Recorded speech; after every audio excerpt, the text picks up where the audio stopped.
City Council meeting this evening, and we note that we have a number of young folks that are here to make a presentation tonight. We're happy to have you with us, and we're happy to have everyone else with us as well. We're going to have a roll call first. The city clerk's going to acknowledge that 4 of us are here. The record will reflect that all members are present with the exception of council member Bob Campbell. Bob Campbell. Okay, our Pledge of Allegiance and our invocation, we're very pleased to have Harlan Dunn, a member of the Oak Hills Church, here to do that. He'll lead us in the Pledge of Allegiance, and then if you'd remain standing for the invocation. Everybody rise. Follow me.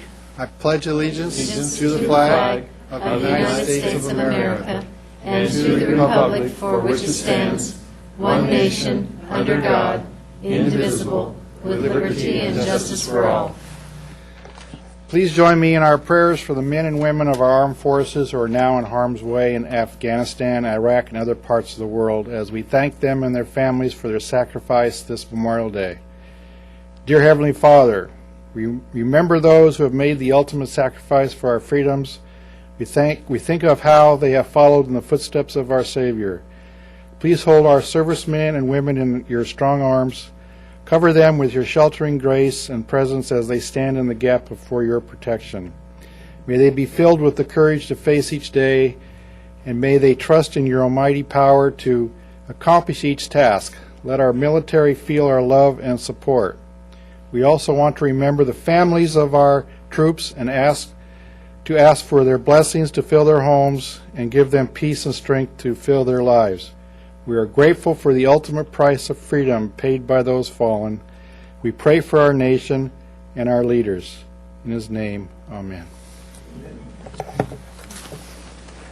Thank you very much. I just wanted to make one announcement before we do start, and that is the fact that one of our former fire chiefs, Bill Elder, in fact, he was our very first fire chief, passed away just recently, and it's a sad occasion for the community. He was one that helped put it all together for our fire department. He was the fire chief of the district when the city was incorporated, I believe, wasn't he? Mm-hmm.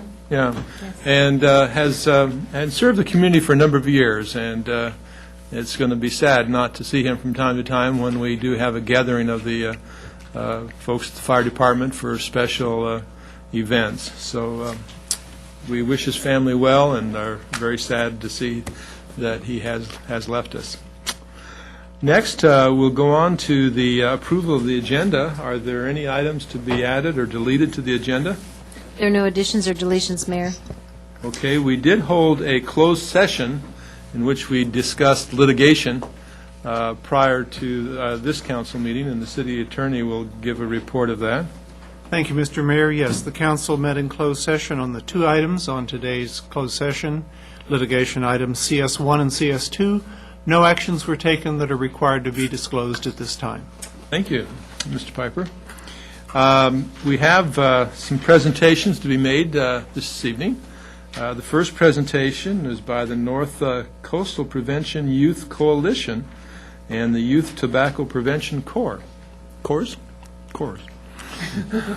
So I'm not sure who's going to make the presentation, but please come forward to the podium. And is this a presentation that you're going to present something to us that I need to come down there? Yes. Okay. That's a definitive answer.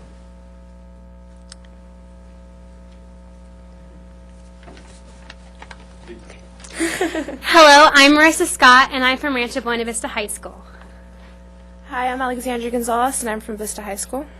Hi, I'm Jessica Brown, and I'm with the Youth Prevention Tobacco Corps. And we would like to recognize the City of Vista and the City Council for making a commitment to protecting the health of its citizens and visitors.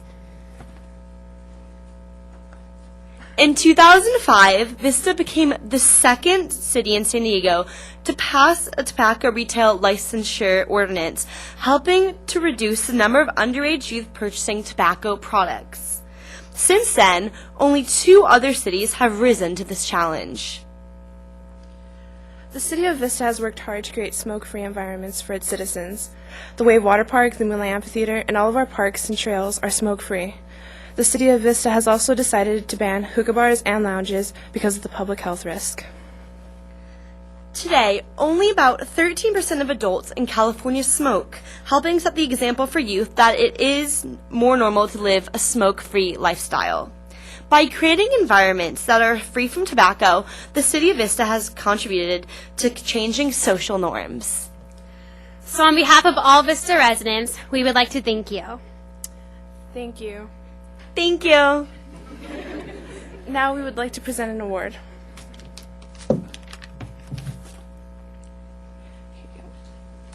Okay, on behalf of the City Council, thank you very much. You're welcome. Oh, you're welcome. You want me to read it?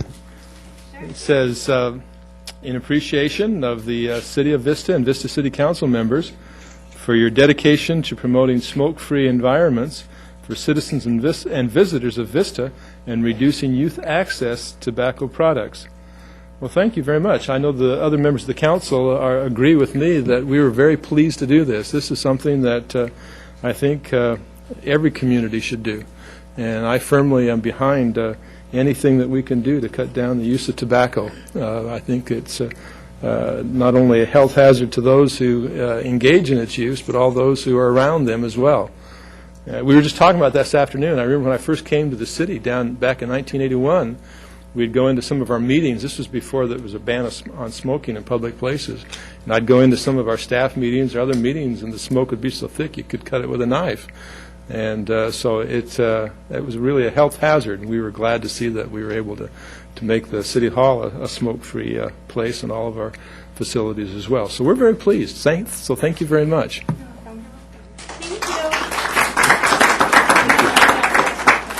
Okay. Sure. Okay. Doesn't matter.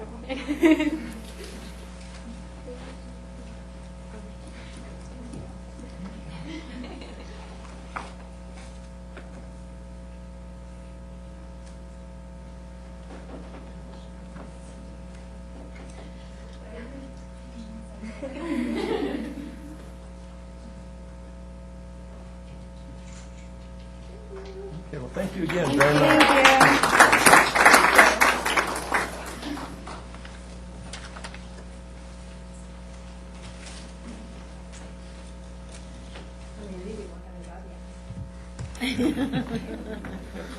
Well, it's always a very rewarding experience, I know, for the City Council to be involved with the youth of the community and in the good work that they do, and especially in this area of providing a better, healthier atmosphere for us all. So thank you again. Next, we have a presentation of a certificate of appointment to an incoming Public Arts Commissioner, Joyce Bacala. Is Joyce here? Okay, we'll save that and make a presentation at another time. Next, we have a presentation by Lauren Greer and Becca Dawson regarding the 2010 San Diego County Fair. Are they here? Boy, these presentations are really whizzing by tonight, aren't they? All right, presentation number 4 by Kathy Canay regarding the Vista Strawberry Festival and 5K. She is here. Yes. We've turned it up. We're trying to bring it down. Good evening, Council and Mayor. Thank you for having us tonight. We have a PowerPoint presentation. Just a reminder, the Strawberry The Festival. microphone, could you bring the mic? Because they won't get there. There we go. Just a reminder, the Strawberry Festival and the 5K are coming up this Sunday. Right now, I'd like to thank all the sponsors. Can you flip to the next one? Oh, there you go. Thank all the sponsors that helped make this possible. We had a fantastic start to the event, as you can see. We're expecting 1,400 participants at the event, so our goals of attracting thousands of healthy families to Vista have been accomplished. Just in the 1,400 that are currently registered, we represent 77 cities and 9 states. So we're pretty happy. We did a lot of national, regional, and local advertising with your dollars. We tried to invest them wisely. Something unique about the event is that by Dick's partnering up with us, now they've brought in the Michael J. Fox Foundation, so hopefully that'll bring national exposure to the city as well. One of our other goals is to raise funds for the local charities, and currently 42 local nonprofits and schools have been selected by our participants to receive $5 out of their entry fee, and a total of $5,000 has already been raised. This is a list of some of the top nonprofits that are benefiting. One of our other goals was to improve health and well-being of residents and employees of Vista. Of the 1,400, we have about 600 Vista residents that have registered, so we should have a pretty good turnout at the Vista Locals Only race, which starts a little later. You can sleep in, 8:30.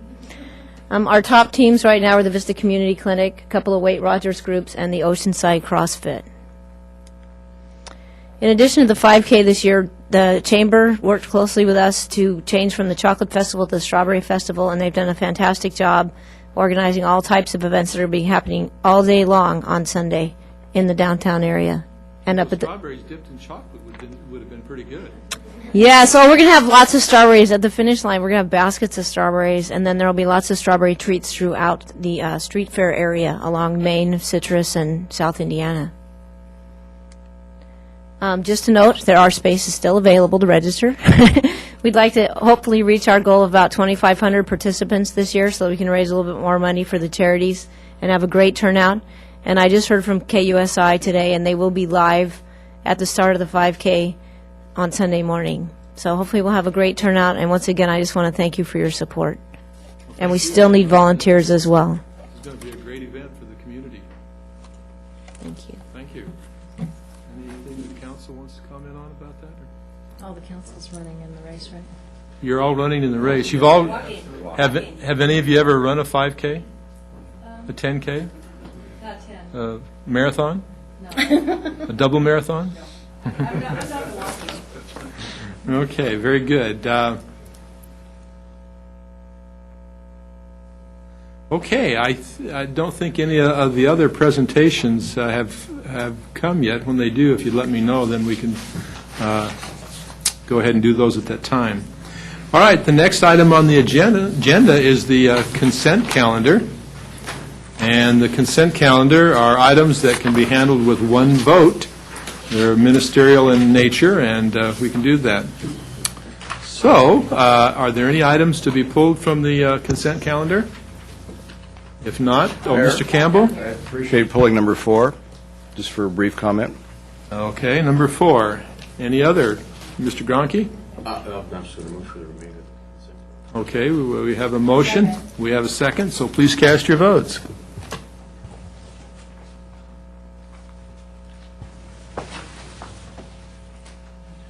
And the consent calendar is adopted unanimously, except for item number 4, which is the Energy Efficiency and Conservation Block Grant Award. We don't need a staff report. Mr. Campbell, you've got a comment to make? Well, if I may, I'm thrilled that Vista has this money coming in. It's going to be used so well because we have every reason to suspect that energy costs will continue to increase going forward. This is a huge impact on our city budget, of course. But I would like to encourage, and there's no need to take action on it this time, but with $316,000 designated here for the McClellan Center to put in photovoltaic, I think there's a wonderful opportunity if we can apportion some of that money to making that a demonstration site that could be visited by the public interested in photovoltaic to learn how it's used. And as part of that would then be a process of having recording instruments that the public can view that show what the efficiency is and what the dollar savings are. There are a bunch of devices on the market today that can be wired right into the system and show that, so people can graphically see that how this type of thing can benefit both their business and their residents going forward in an actual live demonstration. So I'm hoping that we'll incorporate that feature into the system. And with that, I'd move for approval. Okay, very good. Do we have a second? I'll second that. Okay, we have a motion and a second, and a question by Mrs. Ritter. Is there a cost? How much is the cost associated with that?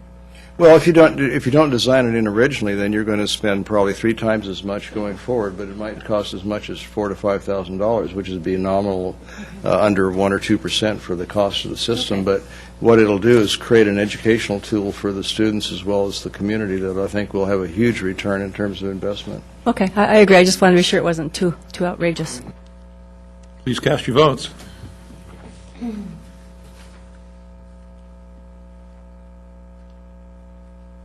And that passes unanimously as well. We'll next go to discussion item number 1, which is the draft fiscal year 2010-2011 operating budget. Mrs. Gelder. Thank you, Mayor and Council. I'll be providing most of the presentation, but then would have a number of people, of course, able and ready to answer questions. And also, feel free to ask questions in between. Don't wait for the entire presentation. I tend to go over some issues that were brought up as of April 6th workshop, take off from where we left the budget discussions at that point in time, and then go over major categories. And so at this time, we typically talk about how we're pleased to present a budget to you. Well, we're pleased that we're presenting a balanced budget, and that's in this economy, that's probably the most difficult thing.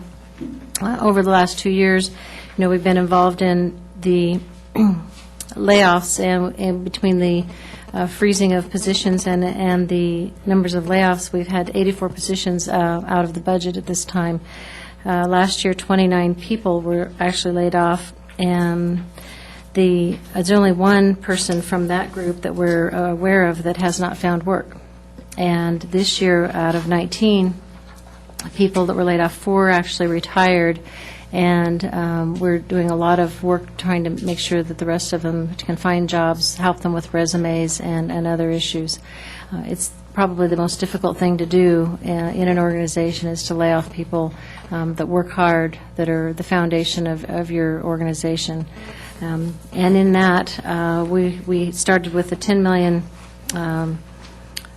a little over $10 million gap when we were looking at the budget and paring down over $67 million of expenditures. And that was after we had reduced expenditures and requests by quite a bit. We knew that our revenues and resources were $56 million, and so we worked from there. At that point in time, we looked at a number of ways to what was available, and with council's concurrence, we had a number of one-time monies, projects that we decided not to. For example, West Vista Way project is really about a $30 million project, and we know that, and even probably more when we finish acquisition and construction. But we had put $1 million in there to try to eventually help with that. Well, we drew that back. We had $1 million in street rehabilitation. We actually have left a little bit of money in there because there are some streets that we really need to do some work on. So $625,000. Going down the list, even the Buena Vista Creek Walk project, we found other funding from other projects to be able to finish that, and the general fund money then could be utilized to balance the budget. So we had law enforcement contract savings. We had anticipated a larger increase in the budget. City property sale to redevelopment, landscaping on Highway 78, which was a Phase 2 project. And since we didn't have enough money to complete that project, we've drawn that money out also. Plus also, we don't know when Caltrans would be able to approve those standards, as well as to assist with the ongoing maintenance. Position reductions and operations reductions, and so we get down to that our projected fund balance for June 30th, 2011 is $146,000. We have the number that we collapsed, which was use of the one-time monies. The staffing, as we talked about, was $1,291,000, and those were from the layoffs that we just went through, and a variety of other equipments that associated with those layoffs. If you have the pie charts, the revenues and resources, when you look at where our money comes from, 62% comes from taxes, and basically, the other revenue, you see there, the 7.1% revenue is really our one-time monies, our use of one-time monies. Charges for services is our second largest chunk, but when you have 7% of your monies being on a one-time basis, it's a little bit difficult to see going forward what you're going to be, how you're going to be operating. There's also some of the other items in there that to go towards balancing the budget. Even though on the expenditure side, if you see that it's public safety, 62% of our expenditures, it really is much greater if we didn't have the one-time money in there to balance. If we took that out and just based it on our revenues, that's where we have about 74% of our core revenues, which is our mainstay ongoing revenue base, is for public safety. At this point in time, I know there were a number of questions answered individually with respect to Prop L money, how that's set aside. We're still looking at with conservative amounts of revenue coming in on Proposition L, we will have enough to make the bond payments, and with reserve carryover through, and even allotting money towards the 15 firefighters for at least 4 more years. And at that point in time, we'll have to make sure that the revenue that we have for our firefighters goes back into paying the bond debt indebtedness for Prop L. And then we'll have to make sure that the general fund can subsidize, can pay for all of the public safety positions directly. Before I go into the categories, I didn't know if there was any questions on some of the summary pages. We have a number of items in the budget summary, and going through, we note that we have not, and we don't plan on, anticipate in any years to come at this point in time, of touching the $6 million, the 10% reserve we have for the general fund. That does always help and assist with the rating agencies when we look at our bonds and when we go out for any other new bonds. It also has been a positive mark when the rating agencies come back annually and evaluate the fiscal health and the situation of the city, and even though we're pretty much like 95% of the cities in the state not having a difficult time in this recession, they still look at that if we haven't touched our main reserve, which is, again, minimal at 10%, and that we balance our budget every year, and that we are making reductions to make sure that we balance, then that's been positive, and a number of our bonds we've had increased ratings. So we've gone to A- to A on some, from B+ to A. So we think that that's still positive even in difficult times. Councilman Lopez? You're saying that with our financials, the way we balance, that our rating is Positive. we have a better positive rating when we do that. And they're, the rating agencies are going out, they're being a lot more fastidious they were in years past because of the fiscal condition of most governmental agencies, and so they're really evaluating everyone to make sure that the bonds, that people aren't going to be in default of, that agencies aren't going to be in default of their bonds. And so where before it wasn't always necessarily every year we would have a review, they certainly are now. So, Mr. Gronke? Yeah, 2 questions. You explained that we didn't touch our reserves. Can you explain one more time the difference between one-time money versus reserves? the council established what they call a revenue shortfall reserve many years ago, and tried to put aside a certain percentage, and our investment policy states that we will, our goal is at least a minimum of 10%, and we've maintained that for quite a few years now. But we refer to one-time monies as certainly, we really identify them as that because we don't want to have any misconception that they could be used for ongoing expenditures such as staffing or maintenance of a project.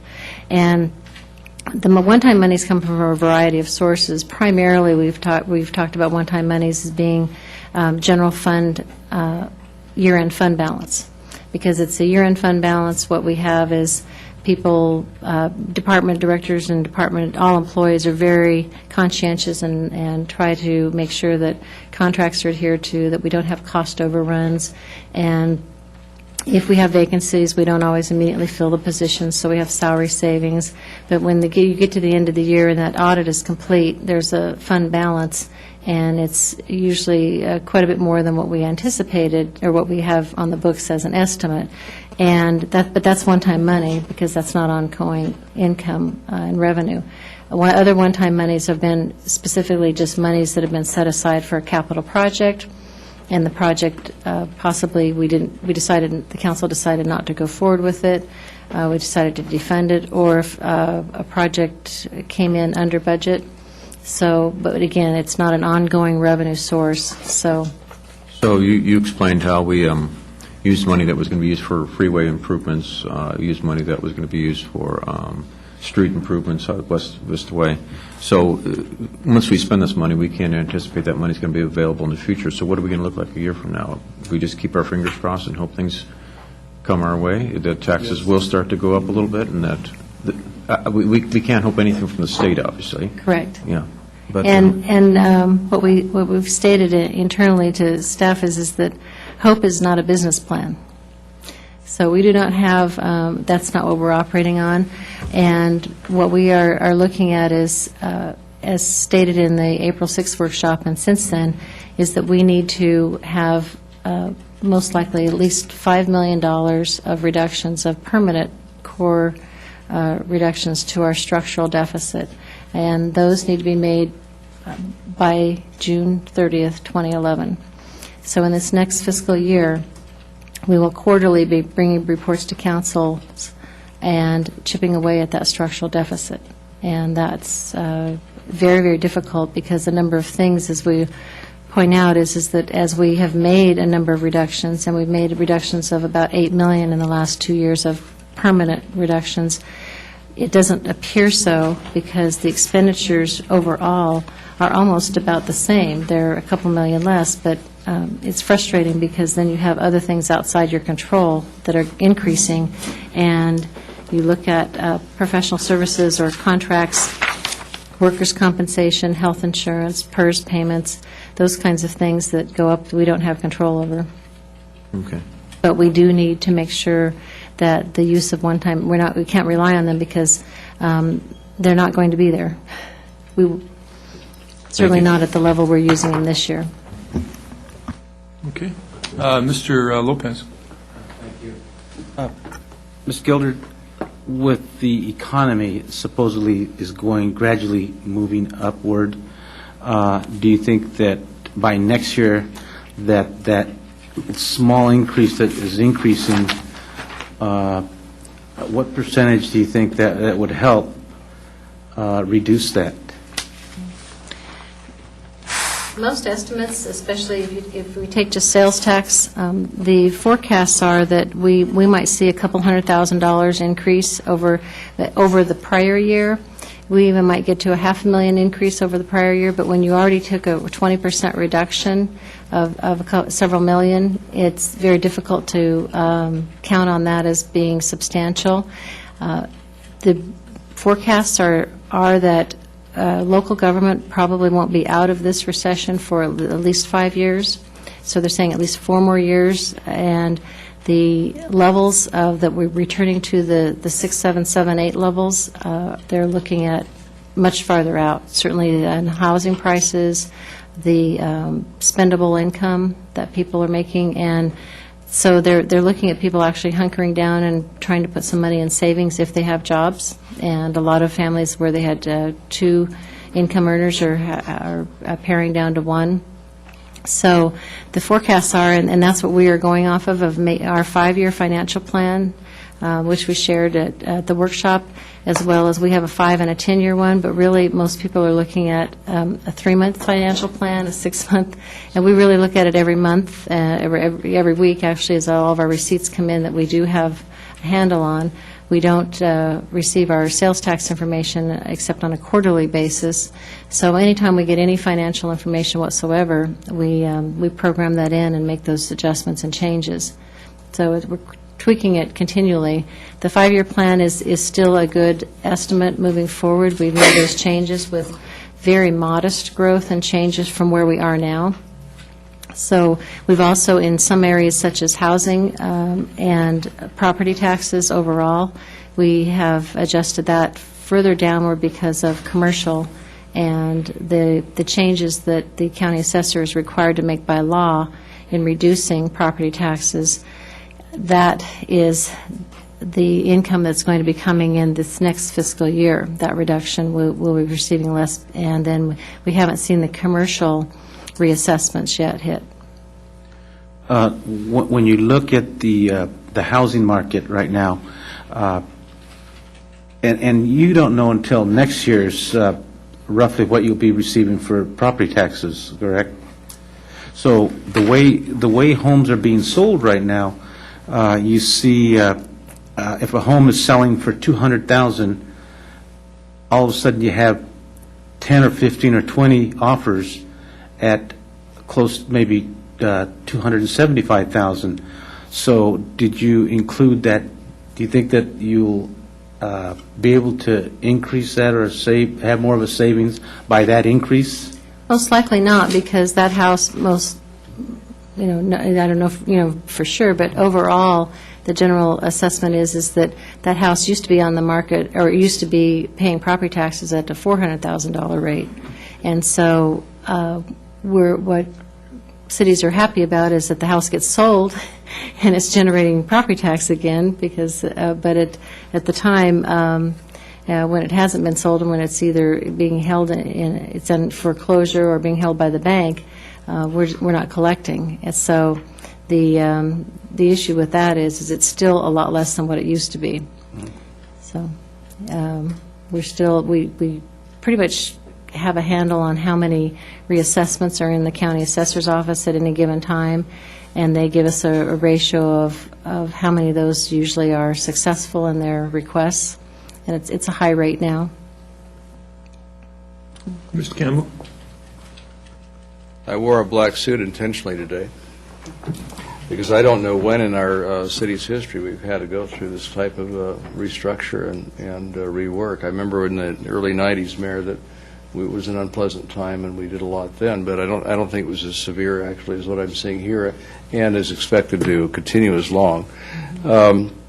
I just came back in this afternoon from the International Conference and Shopping Centers with Mr. Ham, and I deliberately yesterday went to a presentation by Robert Reich, a former secretary or cabinet member of former administration, and he was frequently using a word called deleveraging, as he's talking mostly to a commercial investment audience. And he said this is something he's not seen before, to the extent that people are trying to restructure their asset base in such a way that they can survive, not just even go forward. They have no window of opportunity that they're expecting in the short term, nor does he.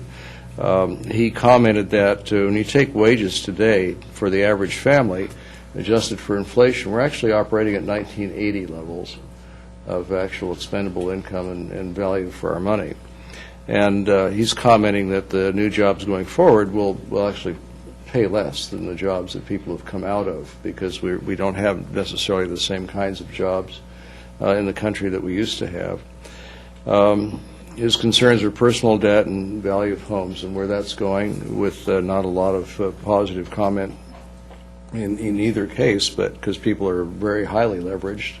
And he thinks the key issues that we need to watch actually are two things. One are what is consumer spending, and what are the jobs and job creation going forward. And if we don't see those indicators both improving, then we need to expect to keep our belts tightened for a period of time. So it was very, very concerning what some of the comments were that he was making, and I think he's quite knowledgeable in that subject. So my biggest concern is the second to last paragraph in your report, Mrs. Gelder, and that's that we have to look forward to some continuation of this going forward. I was going to ask you, when will we revisit our 5-year forecast? How often do we retune that? Usually, what we were looking at is, we used to do it twice a year, but now we're looking at certainly quarterly. Quarterly. As soon as we get our sales tax receipts, and then any estimates either on property tax or remittances, if there's anything else on a major income category. Okay. And I just had one question, which I don't really expect an answer today, but at some point, can we look at unfunded mandates? Because that, I think, is a growing concern in terms of our expenditures that we've not had control over. And I'm seeing some attention now being placed in the legislature on maybe backing off on some of these things for a period of time in order to help the local communities survive this particular period. That's certainly the case in all of our issues with stormwater and sewer, any building, any of our projects, any of our BMPs. So you're absolutely correct. And the housing issues is certainly on any of our prices, and looking at the leveraging and talking to anybody with respect to, which I'm sure you encountered, the developers, in looking at probably 3 years ago, right before we entered the recession, cap rates, they were looking at 14%, and that was standard, and if anybody, you tried to negotiate to 13 or 12, it was horrendous, and feeling like the pain was significant. And just in recently talking to developers, they're going, well, we have to have an 8%, or maybe we could do a 6%. And we're going, oh my gosh, that is a real sign that the pinch is out there and the profit margin is extremely low on any project, with still all of these unfunded mandates on both agencies and the developers themselves when they're trying to put projects in. So, going forward is the page that's up now is our summary pages by category, and in some of the areas you look at is that even with all of our reductions over a 5-year period is that we're still about the same, and this encompasses general government, HR, city council, city manager, city clerk. And the budgets, you can see, even with major reductions, and you take, most of them going across have had some major reductions. Administrative services, we're down to just a bare minimum and cut a number of positions out, but other costs, unfortunately, have gone up. And the next category, which is on page 87 in your books, is public safety summary. And the public safety is, of course, a huge priority of the councils, and looking at even, adding the additional station coverage. We had additional complement for a 5th fire station, but we didn't for a 6th, so adding personnel for a 6th station. But that's not all of the increase. Those are just typical increases, and we have cut operations out of both areas, in law enforcement and in fire department, substantially. Their operating budget is bare bones, and we made sure that we, where we used to have rotation of certain equipment and mattresses and things on every 5 years, you stretch that out several more years. So we look at paring this down as much as we possibly can, and even that, we're still up about $6 million. The next area is community development. And really, if you look at the height of the expenses, especially when we were starting the general plan and still were going strong with a lot of the development and the actual expenditures in 8-9 year, that's where we had the majority of the personnel. We have pared that down over $3 million. And a lot of that has been certainly from engineering and from planning and on our certainly with building, we've tried to keep everything as taut as possible. Certainly Development Services Center, we have one main person at the counter right now where we used to have 4. And so any area where there's been a corresponding reduction in fees or charges for services, we have reduced the staffing there significantly. The next area is redevelopment and housing, and this is an area that has increased dramatically because there's 2 areas that we still have quite a bit of activity in the city and will for at least 3 more years. That's redevelopment and housing is one, and the second is sewer, and we'll get to it in a minute. But you can see that we've increased the budget there significantly. Some of it, certainly about $4 million of it, is for housing programs, and that is, again, money that is set aside that comes in, that other programs and grants that we've written, housing monies that we've applied for. And so a lot of our home loan programs and housing set aside has increased to assist with low and moderate income housing projects, as well as then our redevelopment bonds, which aren't really reflected here, but certainly staffing in redevelopment is necessary to look at all of the projects where we're trying to make sure that we get probably about $100 million of projects accomplished in the next 3 years in redevelopment. Public Works, one of the areas that if we look primarily at, if we look at core public works that are general fund project, this has general fund and non-general fund activities.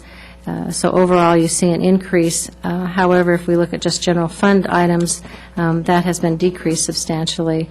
And so the increases are where we have, again, major projects such as sewer, other areas that outside of our control where the costs are for lighting and landscape maintenance district, and it's one of the areas that we will be going out looking for the citizenry to vote on a potential increase after we have discussion with them and see what kinds of service levels that they would like to have in the lighting and landscape maintenance districts. Mr. Gronke? My question goes back to both just staffing. When we talk about the $100 million we're going to spend on redevelopment projects, and I know there's millions of dollars going into sewer projects, does that stabilize some of our staffing concerns or no?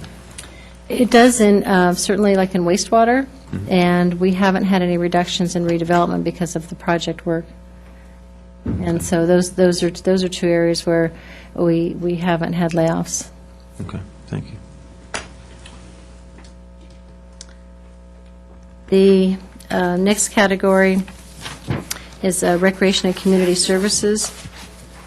And even, again, that shows a little bit of an increase in those increases if we were just, again, to take general fund operations, that we would show a decrease. However, we do have the subsidized programs in there, which is accounts for overall, without the lighting and landscape maintenance district, about $1.5 million between senior services, cultural arts, or I'm sorry, $2 million, senior nutrition center, and the Wave Water Park.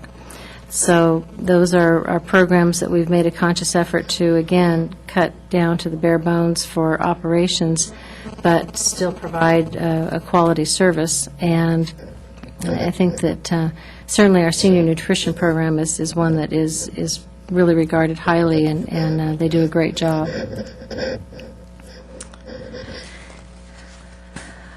On the internal services fund, this is where you'll see the majority of the increases for risk management, building and facility maintenance. Fleet maintenance will probably be pared back down again next year to at least last year's levels of $1.3 million, because we'll have a number of other items, less rolling stock, and then large increases in informational and in IT. A lot of our increases in IT were because we had a reserve that we had built up for a number of years, and we thought, especially the last couple of years, that we, in 7, 8, and 8, 9, that we would live off of those reserves and then things would be fine, not anticipating the recession. But we didn't, again, think that we should be charging those out for if we had reserves, and we'd set those up for equipment. So we maintained on those reserves and didn't do a more gradual increase than we should. So that has jumped up quite a bit. We are hoping to stabilize that and have that go down a little bit in the next year after we are in the new facilities and look and see, and we have new equipment and we're able to assess what our actual needs are going forward. So new equipment should last us a while, we're hoping. With that said, again, we summarize with the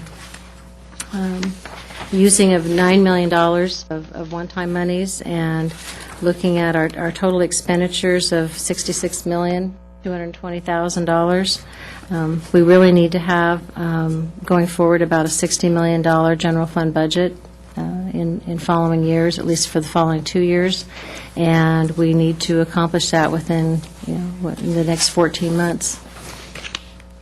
I'll take questions. Are there any other questions the council has? Okay. I would like to also point out, I'm sorry, is that Exhibit 5 does have accomplishments. We talk about the gloom and doom and how we've cut, but even in spite of all of that, there are quite a few things that each department is proud of accomplishing off of the council's goals list, and in addition of just operating in other ways of saving money, we have wonderful grants programs, and the fire department has sustained a lot of their equipment, and their breathing apparatus equipment with new has been changed out with grant monies. A lot of the things that we need to do, but we haven't impacted the budget because people have been conscientious and very forthright in getting grants and looking at other ways to consolidate spending and issues with other agencies. So I think the list is, and this isn't everything, but these are a lot of things, and so I think It's a very impressive list. It is and, very good. Thank you. Even the cost-saving exercises that you've gone through have been very impressive as well. Unfortunately, you can't say that it's something that we could have done better or we could have done differently. It's a fact that this nation is in the deep depression that it's in. Okay, there's no further action needed on this, is there? Just, no, we will bring back the adoption of the budget at the June 22nd council meeting. Okay. Very good. The next item on the agenda is the public hearing number 1, which is Recreation and Community Services Facilities Rental and Program Fees. Fort Mueller. Good evening, mayors, members of the council. The subject of the public hearing tonight is a follow-up on the discussion held on May 11th regarding recreation fees. In an effort to reduce subsidies from the general fund, staff proposes raising day camp rates $18 per person for residents, $22 for non-residents. This would increase the self-sufficiency of this program from 61% to 73%, and still provide a service for a cost less than the competitive market. We also propose increasing the Adobe Days Education Program fee by $1, $8 to $9, increasing the self-sufficiency from 59% to 65%, and raising the parking for the 4th of July festivities at Bringle Terrace from $8 to $10. It's estimated these proposed increases will generate $31,400 in revenue. We are also proposing to adjust the base rate to rent the new community room at the Civic Center an additional $20 an hour from $57 to $77, and adjust accordingly for the additional group levels. And we're also asking Council to establish the base fee for the rental of the Civic Center courtyard at $75 a use, and again adjust accordingly for the additional groups. In addition, staff proposes establishing an hourly fee for the rental of a general park site to provide flexibility to accommodate and permit such private programs as fitness boot camps, stroller strides, and dog obedience classes. We have requests for those now, but they don't really fit into any of our niches on fees, so this will make it easier for us to permit those programs. Finally, as discussed on May 11th, we're proposing to assess competitive youth leagues a per-person fee of $23. This fee will help offset costs for maintenance and administration of the fields. Staff is also researching a volunteer program to help offset this fee. Light fees for both recreational and competitive leagues will remain at their current rate. That concludes the presentation. We're prepared to answer any questions you may have. One question. I noticed on the community room for the new Civic Center is $77 an hour. How does that compare, say, for instance, if someone wants to have a wedding reception there as opposed to over at the Adobe? What do we charge at the Adobe for an hour? Let's see. Mr. McKeena, do you know that one? He knows. We actually don't really have an hourly rate at the Adobe. It's $2,000 per event. Oh, per event, okay. The only time we do have an hourly rate, it's $350, and that's for non-weekends. Okay, very good. I believe the seniors, like the Park Terrace, is about $55 an hour. Is it? This building's Okay. up level from that. No, I think this is reasonable. Mrs. Geller? I just wanted to add that we have received numerous calls asking when the community center is going to be available for rental. Civic Center? In the Civic Center, and when the courtyard is going to be, in both in the new facility, when will they be available for rental, and many people asking for rate sheets and when they can start booking it. Oh, good. Okay, anything else, Mr. Phil? Thank you, Mr. Bukino. Mr. Formula, anything else? Any questions that the council has? Mrs. Gelder, you've already mentioned yours. Mr. Campbell? Thank you. Mr. Fortmuller, I'm really dense today, and I apologize for that. Under, at the bottom of page 214, you have some proposed hourly rates, and I'm not quite grasping the, for $3 an hour, $6 an hour, that type of thing, how that, could you give me an example, please, of how that works?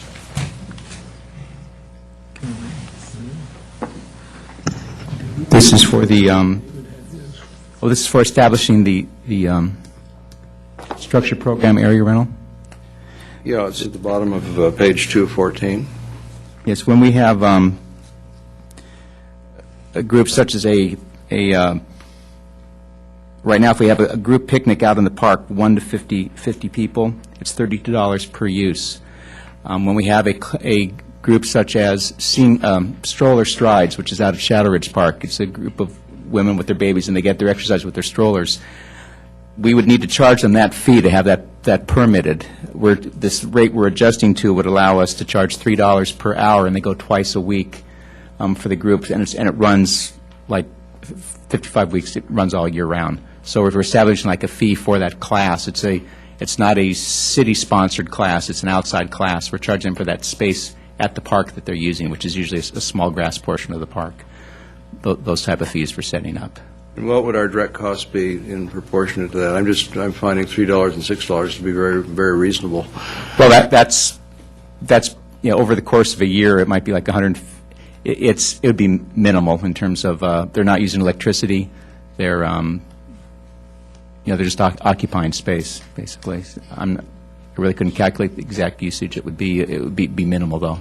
So it's in another form of permitting or correct controlling use and that type of thing? Is that yes, it? yeah, and that's why we've had some there where they're out there, they don't have a permit, and they're using the facility, and then we have issues sometimes where we need to ask them to leave, and this way we can control what's going on. Okay, so this would prevent conflicts of use and that type of thing? Right, correct. And we know they're there, and we won't schedule other groups there that might compete for the space. We've had a problem with the boot camp sometimes out at Buena Vista Park, starting at 6 in the morning, and the neighbors don't appreciate the activities going on, so they need to come to us. But the usage is minimal. Like I said, they're not using electricity. They're not really.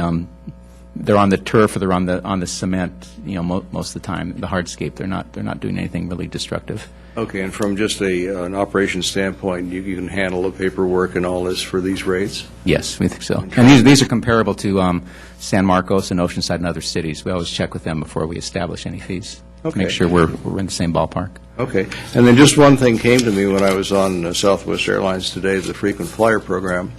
It seems to me that we'll find in our Civic Center in particular, people will just say, I really want to use this on a regular basis. And maybe they're, when the cumulative cost of doing so, compared to other options they may have, might end up being more than most could possibly afford. But if you get a frequent user, they probably know the operation well enough that they don't have to have their hand held as much as somebody who's there only once would require a lot of supervision and oversight. So I'm just asking if you might, going forward, consider a frequent user program where some clubs and organizations would use this on a frequent basis. We'd have a higher revenue stream as a result. But might encourage their contracting for a monthly use over a year. We certainly could, yeah. And I think having these groups in the park at these different times helps security in the park as well, because you have a positive action going on in the park. More eyeballs in the park. Right. Thank you. Mrs. Ritter? Okay, my question's probably a little silly maybe here, but I don't understand when you pick prices, like when you go from $8 to $9, why you don't go from like $8 to $10. I mean, it just seems like if you're going to hand, 5 and 4 ones, was it easier to hand somebody a $10? Or like when you pick $77 an hour, why is it not like 80 or 112? Why is it not even money? Why do you pick odd money? I think it's where the numbers originated at, and then they've gone up a percentage, and it kind of falls into that. If it's seems- $50 and we go up 10, 15% one year, it goes up, and it just kind of keeps escalating. On the Adobe days, we might have gone up more, but most of the kids that come to that program are bused in, and busing costs have gone up to the students too. We get over 8,000 kids a year in the program. We don't really want to make it so Jeopardize expensive that, that yeah. they can't come. So we're trying to keep it under $10. Okay, I mean, I guess to me, it just seemed like, because I have grandkids, it seems like $10 it costs, doesn't, I spend that on their lunch. Okay, Mr. Lopez? I'm not done yet. Oh, okay. Are you hurrying me? Well, no, you just were going, I have another question here. So on the community room, is that for the whole community room, or it's divisible in half, right? That's for the whole community The whole room. community room. So if they wanted to just rent half of it, how do you do Rent that? half, we would cut the fee in half. The thing, yeah. okay. If they rent half the room. Yes. Okay. oh, I apologize, I thought you were finished. Mr. Lopez? $9.95 sounds better than $10. Thank you. Okay, with that word of wisdom, we now, the public hearing has been opened, and I don't have any cards to speak. If there are no further questions, I would entertain a motion to close the public hearing and approve the recommendation. I'll go ahead and close the public hearing and approve the recommendation. Do we have a second? Second. We have a motion and a second. Please cast your votes.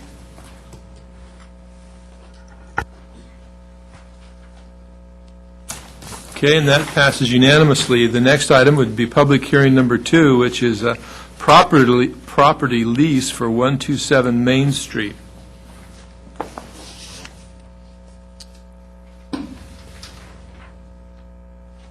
Mr. Rollins.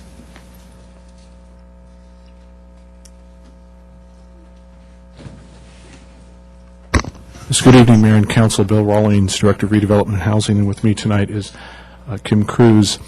Would you like a presentation tonight? Yes. Okay, yes, then we have a brief presentation. Good evening, Mayor and Chairman, Council, and Commission members. The proposed lease of the Commission-owned property at 127 Main Street to the Vista Chamber of Commerce will facilitate the continued revitalization of the historic downtown area. By helping the Chamber raise its profile through increased visibility in the heart of downtown, their presence, service to the business community, and activities will contribute to the vitality of the area. The Chamber lease is for a term of 20 years with monthly rent starting at $0 for the first year, going to $1,600 in the second year, and steadily increasing to $3,550 in year 20. To make building improvements to better suit the Chamber's business needs, the Commission would loan the Chamber $189,000 at 6% interest. Every year, a portion of this loan, at just over $16,000, would be forgiven as long as the Chamber continues its nonprofit use. The loan would be entirely forgiven at the end of the lease term. As required by Section 33433 of the California Health and Safety Code, a summary report must be prepared when a redevelopment agency leases property. Kaiser Marston Associates prepared a summary report which analyzed the lease terms and concluded that the property is not being disposed of for less than the fair reuse value, and that the lease will benefit the city's redevelopment program. In closing, staff recommends approval of the lease agreement with the Vista Chamber of Commerce for the 127 Main Street property.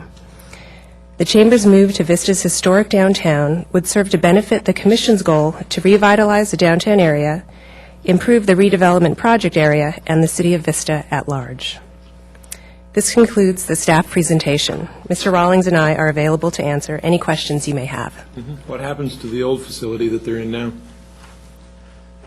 That area is being considered for a redevelopment project, and what we're in the process of evaluating options that we could bring Facility, forward. the actual Facility. building. The actual railroad station. Yes, If yes. it can be moved. We're looking at options to bring forward for consideration for preserving the facility. Very good. We have, the public hearing is open. We have one speaker, Cliff Kaiser.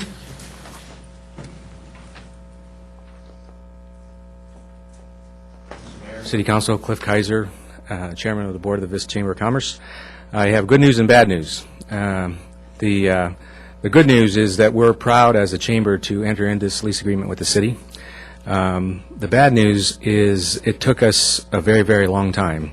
And it's unfortunate that we took up so much of your staff time and our staff time to get to this point.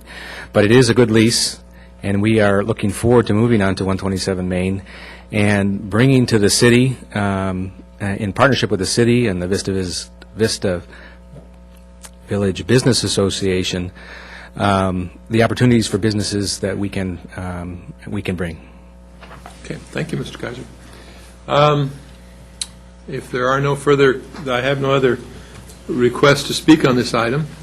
Mr. Campbell? Thank you, Mayor. Mr. Rawlings, in providing the monies for the TIs, is there any specificity as to what will be spent where? Because I see you're talking about facade improvements and things of that sort, but because of the effort we're putting into trying to improve Main Street, is there any specificity as to the quality and the type of the improvements, and is there any illustrations you can share with us? In fact, the lease requires a very specific and detailed construction plan, which is subject to review and approval by the commission. However, we do not have renderings or anything tonight. That would be developed should the lease be approved and we move forward in time. And so how was that budget set? Where did that number come from? It was based on a preliminary design which envisioned the changes to the property, and it's a preliminary estimate, and we would create final plans, and then there would be a final budget set. We have capped the budget, though. We've allowed a little bit of wiggle room, as much as $200,000. And the Chamber Board has reviewed the preliminary and understands what this is all about, or? Yes. And the next step would be to actually take that preliminary design and create a final design, and the Chamber, of course, would be involved in that and approve it. Great. And this is a true triple net, so that, because I remember in prior years, we worked out some triple nets with another organization, and we ended up having to take care of the air conditioning, the roofing, and a number of other things that made it not a triple net at all. And yet we were giving them quite a compensation, if you will, on the rate structure. It is a true triple net lease. And so they'll have an opportunity to check out the property before they assume those responsibilities? Yes. Okay, thank you. Mr. Lopez?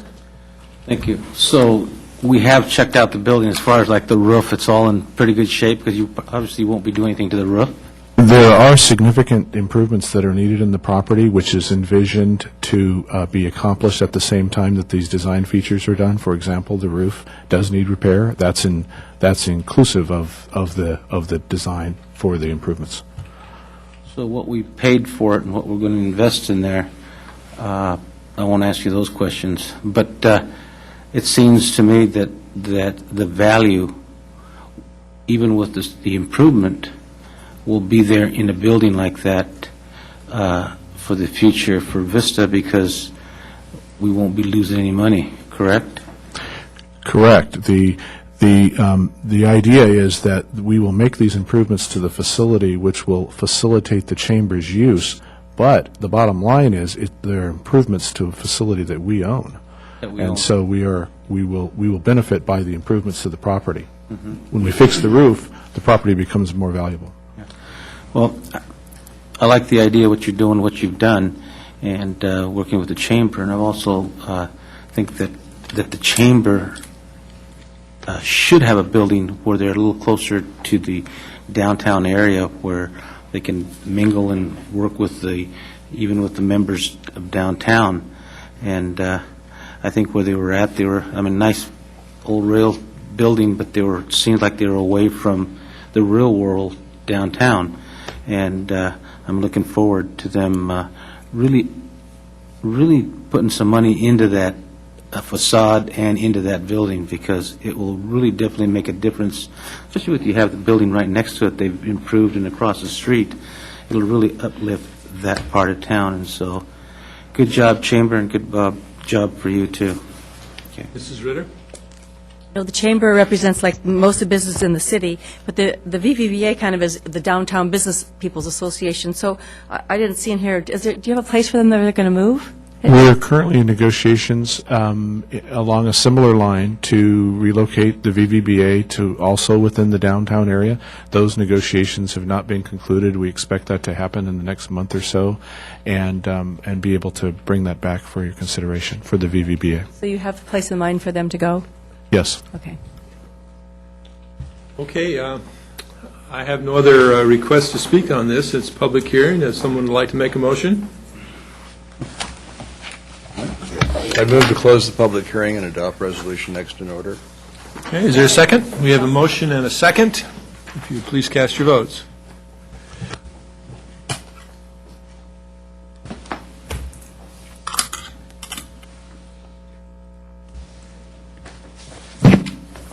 Okay, and that passes unanimously. The next public hearing is the 2010 Regional Transportation Improvement Plan. Mr. Pierce.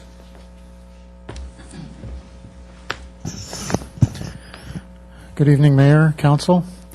Sandag develops and adopts a Regional Transportation Improvement Program, or the RTIP, every 2 years. The RTIP includes all proposed major highway, arterial, transit, and bikeway projects.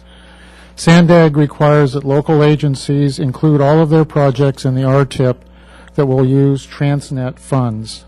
The 2010 RTIP is scheduled to be adopted by the Sandag Board on September 24th, 2010, and covers fiscal years 2011 through 15. Sandag also allows us to, on a quarterly basis, update our RTIP as funding becomes available. The Council adopted the City CIP budget on May 11th and identified projects that it expects to expend on Transnet local funds. We recommend that adopting the Vista's 2010 RTIP to match the projects and the funding listed in the current CIP so that projects will be eligible to receive the Transnet funding.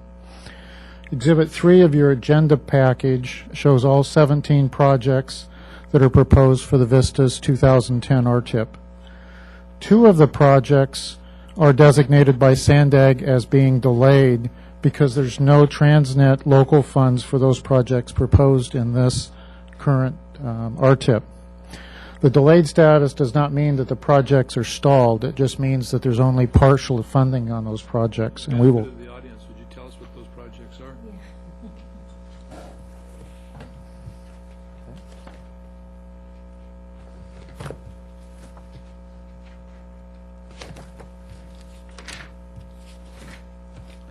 Projects are the 78 corridor enhancement project and the Inland Rail Trail bike lane facility project.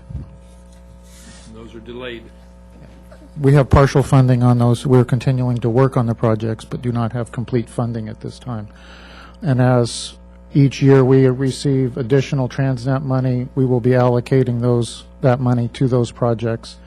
And when we don't need any more, then they will be taken off delayed. The agenda report also shows that there's 11 projects that are been completed from the 2008 RTIP, and that means that we no longer need any more Transnet money. We may not have finished the projects, but they are fully funded.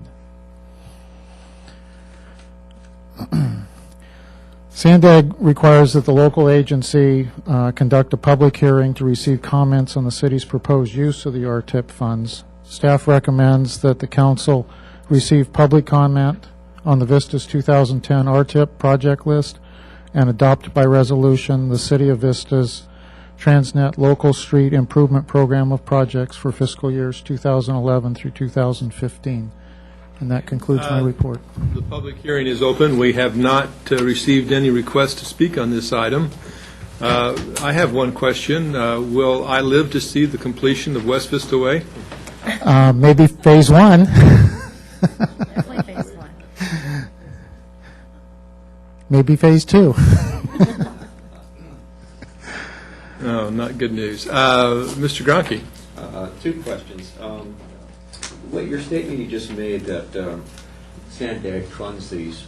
Thank you so much. Funds these if other monies are available, then Sandag doesn't fund them anymore. So is Sandag kind of the last opportunity for funding? We look for other funding sources prior to the RTIP? Well, these projects are specifically set up to use Transnet funding. They're usually our transportation projects, so that's the money from the sales tax, and that's what we fund our overlay projects with, the Inland Rail Trail projects, all of our transportation projects, traffic signal projects.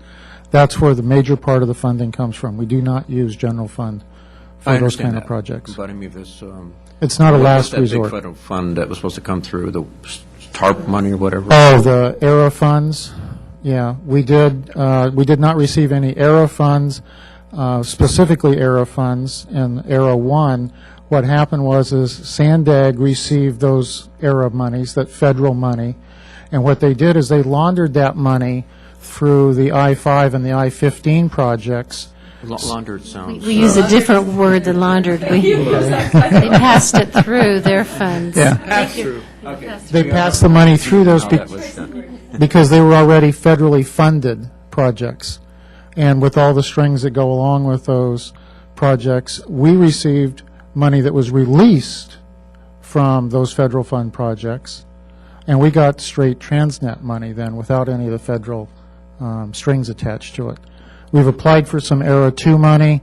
There's a chance that we might get it, but it's slim right now. Okay, so the money that was released from those major projects didn't have any strings attached, and so it's probably better that we got in. It didn't have any federal strings attached to it. It still had the same Transnet strings attached to it. Okay. And none of these are competitive. These are just straight pass-through monies that we get from Sandag. That's correct. Okay. Mr. Campbell? Thank you, Mayor. Last week at Sandag Transportation, we talked about massive amounts of Transnet money going into improved bikeways throughout the entire region. We're talking about additions of 100 and some miles of bikeways to bring it up to, 278 miles, I think, of bike paths? Yeah. And some $400 million going to be budgeted from Transnet to do that work. When I see that we have a delay on the Inland Rail Trail, it concerns me because there's been a concerted effort on the part of San Diego-centric interests to make sure that their bikeways are moving forward and using the funds available from Transnet, and particularly to try and make the segments contiguous so they don't jump around from one spot to another. So, in fact, people can actually use these things. When the rail trail was conceived of, I think probably it was less complex than it might be today due to constraints from engineering and so forth. But are we, by chance, delaying our opportunity to get hold of those funds in a timely manner? Will we go to the back of the list, if you will, because of a result of delays? Actually, we were on very close to the top of the list for the rest of the trail, and because of where the actions that you took a week or two ago produced money so that we are now in line for some of that money, and we are held highly in high level of priority with the Sandag staff for these bike trails because of this. It's I'm trying to remember. It's 18 million.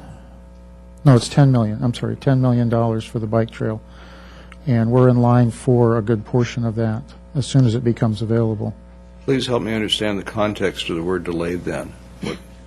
The money is not available yet Right. when we're putting this together, so that they have said the project is delayed. In other words, there's not enough funding from Transnet money to close that funding item, that funding project.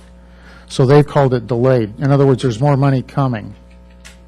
And as soon as that money comes, in other words, the allocation, either it's a bike route money or our allocation, our annual allocation, and we add that money into our projects, amend our CIP, then we have to amend the RTIP again. And then the delay goes away. Sounds simple.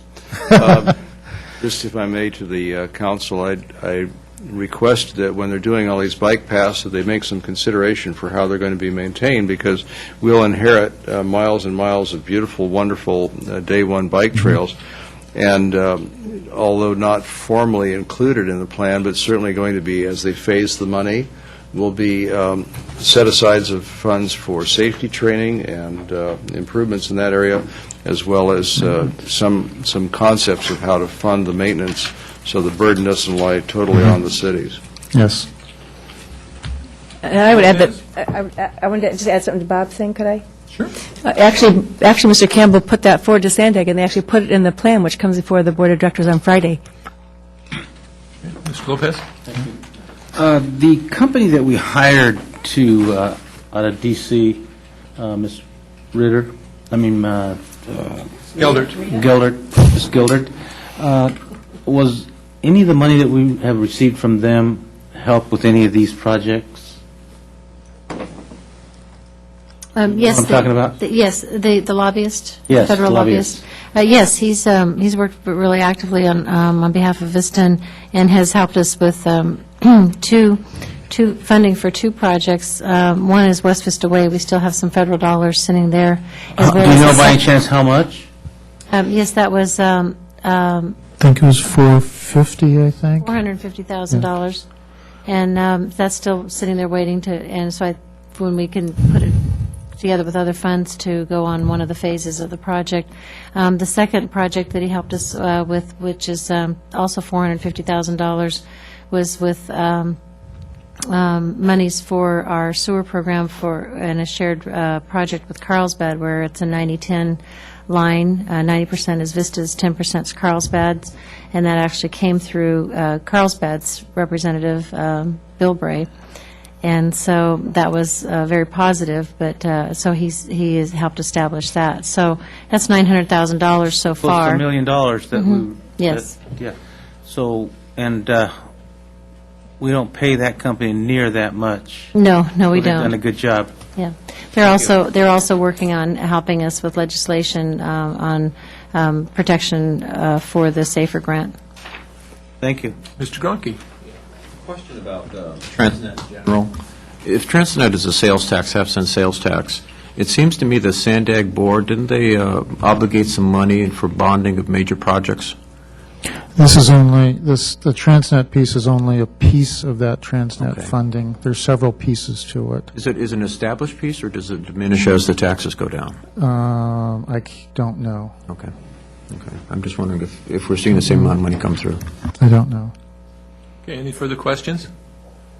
Okay, is there a motion to close the public hearing and to I'll make that adopt the motion. city council resolution? I'll second. Mayor? Okay, we have a motion and a second to close the public hearing and adopt the resolution. Please pass your vote, please.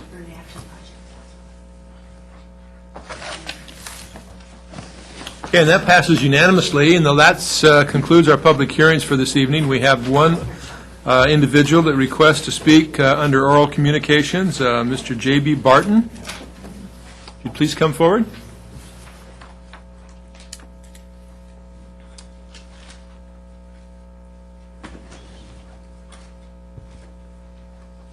Hello, board members. My name is J.B. Barton, and I'm a teacher in the school district, Vista. I've been teaching here since 1975, and I'm glad to see that I see some of the parents of students that I've had in the past. I'm coming here tonight to basically recognize that you have made a lot of comments about public safety, and I'm glad that's a key issue with both the board members and the city manager, because tonight I want to go ahead and request that in a typical relationship between the district and the city, the fire inspectors always make a certification of rooms and schools. And so what I'm asking for you to do in this document, and I'll read it in a second, is to go ahead and consider requesting that your governmental agencies and the school district work together to help public safety, specifically for those students in the Vista community. So I'm going to read it at this point. The document you have, there are two. One is a document that requests you to make this, again, consideration. The other one was it took place at a board meeting on the 20th with the Vista Unified School District, and it includes a list of classes we'd like you to have the fire inspector look at. The other is a safety document which gives information about safety in classrooms and the relationship between governmental agencies. So I'll read the document. Mr. Yes, I'm sorry. Barton, we only have a short period of time. I'm not going to read I'm just reading the first two pages. Have at it. To council members of the Vista City Council, from teachers who are accountable and responsible for the delivery of art and science instruction to students in Vista classrooms. According to the Vista Unified School District's current website information, students, teachers, and parents within the Vista Unified School District should expect class sizes in the next several years, starting in the 2010 school year, to increase in numbers. Teachers feel this policy is detrimental to individual students' ability to receive adequate education. Art and science teachers are concerned about having excessive numbers of students because of the following reasons. Classroom activities require specialized supervision due to the activity and participatory nature of the required curriculum. Crowding during laboratory work time creates a safety and liability issue, as students use equipment like hot plates, Bunsen burners, X-Acto knives, scalpels, scissors, as well as chemicals that are solvents, oxidizers, or caustic acids and bases. Inadequate space might result in students needing to work outside the classroom, which would decrease supervision. Each additional student multiplies safety issues.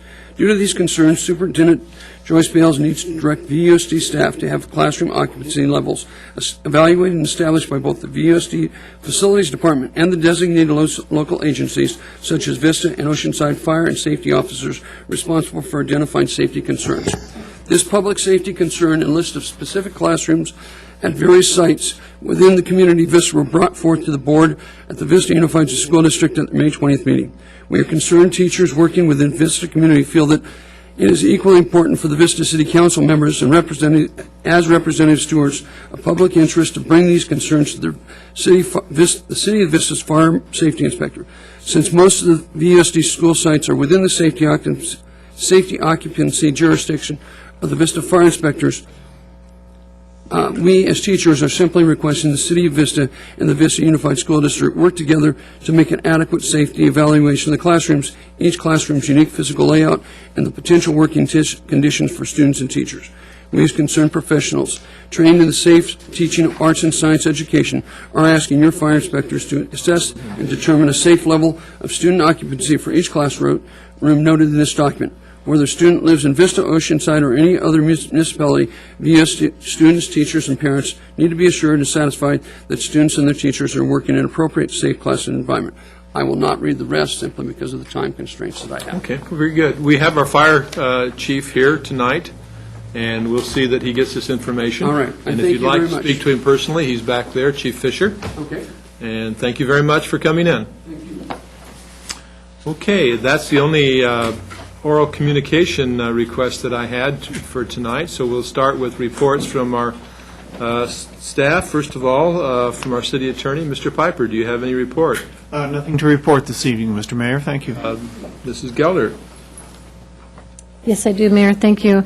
Just real quickly, I'm not going to talk about the taxpayers, local taxpayers initiative, but I will talk a little bit about the governor's May revised budget. Majority of the reductions that he mentioned in his proposed cuts are going to hit the counties severely. They're in social programs with CalWorks, community health programs, natural resources, child care programs, reductions in Medi-Cal, and others. Yesterday, it was interesting because the Democrats issued a proposal that included $4.9 billion in tax hikes. Any of you that thought that that temporary tax hike on income was temporary, we all probably assumed that it wouldn't be. They're also looking at suspending the corporate tax breaks and the tax hikes beyond this budget year for the temporary tax hike on vehicles for 2 more years. Also raising the vehicle license fee from 1.15% to 1.5%. That alone, just a 0.35% would generate $1.2 billion for the state. So that's almost $5 billion worth of tax. They're going to suspend the corporate, or suggesting suspending the corporate tax breaks that were scheduled to begin January 1st. That's worth $2 billion. We're not quite sure how many more businesses that's going to drive out of California. But so it's going to be another long, hot summer on budget negotiations, and it puts cities in the position, not knowing well past the fiscal year what they may or may not do and what the impacts may be. Our local Assemblyman Martin Garrick is now the Assembly Republican leader, so he'll be trying to play a larger role in the budget process. I heard him on the radio today, and he was castigating those that were proposing this. Our state senator, I don't know where he is. Does he live in the state any longer? I haven't heard from him in 8 years, and so I was just wondering if maybe he has done anything to work toward us either having more fairness in our taxation or whatever else we might expect from a state senator. I haven't heard from Senator Garrick either, so... No, that's I'm not sorry, Senator Garrick, that's Senator Wyland. Senator Wyland, I mean, I was just saying, looking at Garrick's name, sorry. Senator Wyland, we have not heard from him. Most of the legislators try to set up meetings with the council and see you a couple times a year, and that's correct, we have not heard from him. So those are the major issues, and it is going to be difficult. In addition to the redevelopment monies lost, we're not quite sure where we'll head after this, but we'll keep you posted. Okay, thank you. Thank you. I just have one item. I'll start with me tonight, and that is this is the last city council meeting that I'm going to be attending in this city council chambers, and I am so grateful for that. And I look forward to our next city council meeting being in our new city council facility and our new civic center, which will be absolutely fantastic. Also, I see a number of candidates that are here that are running for office that have indicated their intentions for running for the city council, and it's good to have you here, and I hope you keep attending and that you'll find it extremely worthwhile. Next, we'll hear from Mr. Gronke. I guess I'm just looking forward to this weekend. There's a lot of exciting things happening on the holiday, so, and I'm looking forward to the new City Hall, too. Okay. Mrs. Ritter. I'm looking forward to this weekend also, so everybody can join us at the 5K in the morning, and the Conservancy is opening their Wall of Fame that's in the old Sycamore Creek Mobile Home Park. All the photographs and things will be on the walls in there, and then in the evening they're having a show at Bringle Terrace Park, which is Gina Felicia DeLuca and Eric Kunze and Patty Page, and I'm trying to think, and a couple of bands, Nickel Creek, and Flogging Molly. Don't know about them.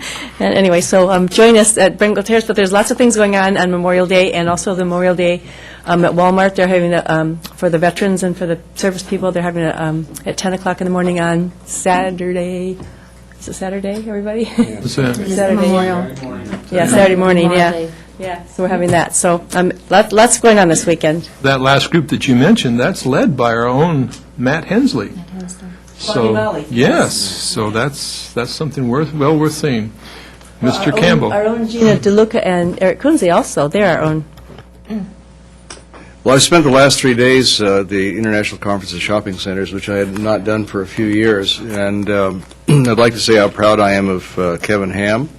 He has established a relationship with a lot of people that is so useful for Vista, and came back in comments such as, here's a man we can trust who's worked with us in the past and set a reputation for the city.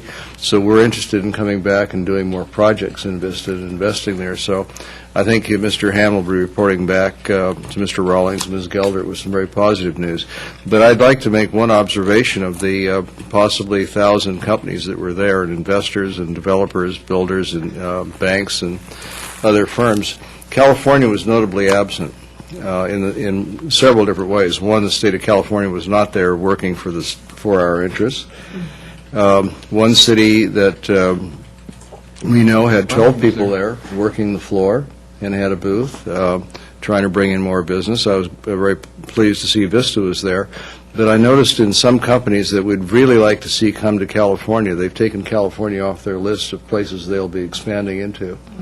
And I think that's really a very, very sad commentary on how the state's been operating with local funds and discouraging this type of economic expansion. Perhaps we could get Mr. Wyland to help. Mr. Lopez. Thank you, Mayor. Well, we do have a lot of things going on this weekend, and I hope everybody enjoys all the different activities that we're going to have. But I have a couple of things I'd like to talk about tonight.